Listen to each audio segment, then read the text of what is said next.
Next ఆఫీస్కి వెళ్ళే time fast గా అయితే వెళ్ళాలి.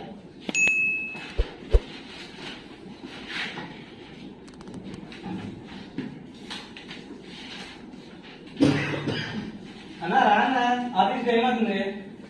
ఉండరా టైం ఉందిరా ఇంకా. ఏం అయిపోతుంది అన్న, ఇప్పటికే 4 మిస్పన్సులు ఉన్నాయి. కష్టం. నీకోసం ఈరోజు స్నానం చేయకుండా వస్తాను.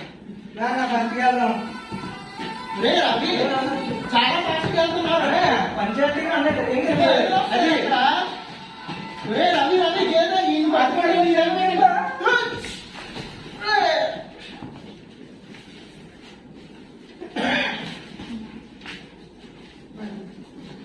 సో యాక్చువల్లీ ఇందులో మేము చెప్పాల్సింది ఏంటంటే మనము ఎప్పుడైనా సరే ఆఫీస్ కి స్టార్ట్ అవ్వాలనుకున్నప్పుడు ఒక 5 minutes లేదా 10 minutes ముందు స్టార్ట్ అవ్వండి. అండ్ నెక్స్ట్ ఇక్కడ ఇలా వస్తున్నప్పుడు తను దూకేశాడు కదా, మనం దెబ్బ తగలడం వల్ల కాకుండా